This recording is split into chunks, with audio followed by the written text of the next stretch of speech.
Voyons maintenant, pour ce parcours prospect, quels sont les indicateurs de performance. À chacune de ces étapes va correspondre des indicateurs, appelés aussi KPI, pour Key Performance Indicator.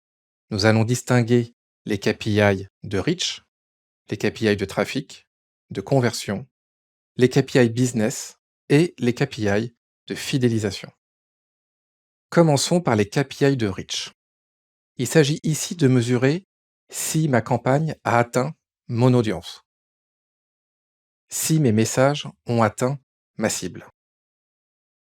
Seront alors pertinents les volumes de contacts touchés qui sont bien dans la cible, les impressions, c'est-à-dire le nombre de fois où mon message a été chargé sur une page web, les vidéos vues, si on se trouve sur une campagne avec un format vidéo, on va chercher à savoir combien de personnes ont pu voir la vidéo jusqu'au bout, et enfin l'engagement.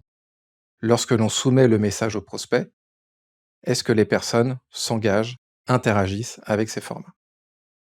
Une fois qu'on a atteint notre cible, ce que l'on cherche à savoir, c'est est-ce que ces personnes que l'on a touchées génèrent du trafic utile sur notre site web.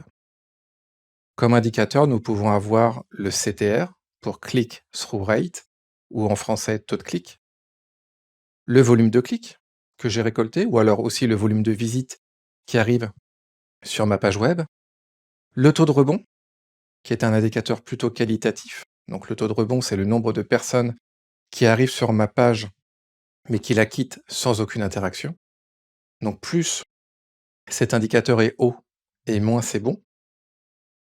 On peut avoir le volume de session ou le volume de visite, c'est assez équivalent au volume de clic. Le clic se trouve sur la bannière, par exemple, alors que les visites, c'est sur le site web de l'annonceur.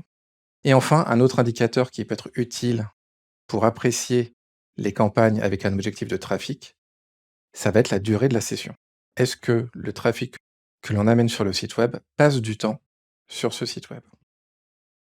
Une fois que l'on a atteint sa cible, qu'on l'a fait réagir, reste à savoir si cette cible convertit. C'est ce qu'on voit avec les KPI de conversion.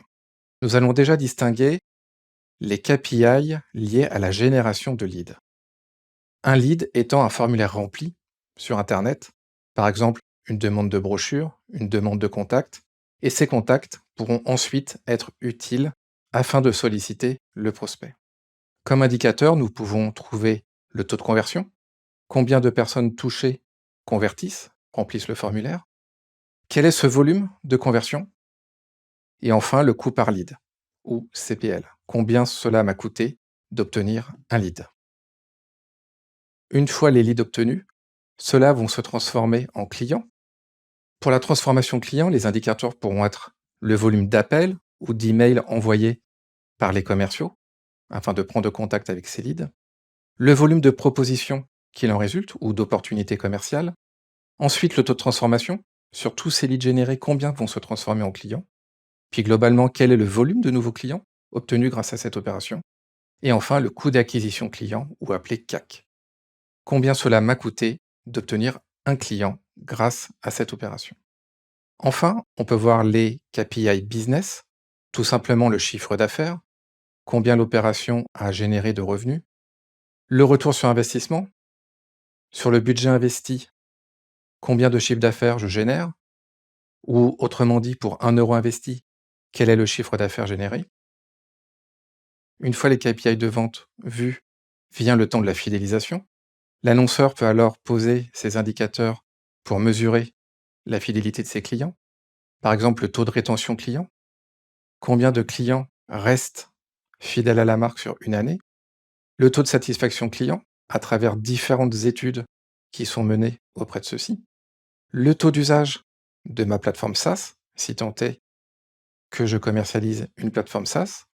Je peux mesurer son usage et donc l'engagement des clients sur ce produit. Le taux d'upsell, de vente additionnelle, ou de cross-sell, de vente croisée. Est-ce que mes clients actuels me permettent de générer davantage de revenus sur des produits additionnels ou complémentaires? Et enfin, la lifetime value, qui me permet de voir dans le temps, ce client acquis, combien il me génère de chiffre d'affaires. En récapitulatif, vous retrouverez sur cet écran l'intégralité des indicateurs que l'on a vus ensemble et cette infographie vous est laissée dans les ressources.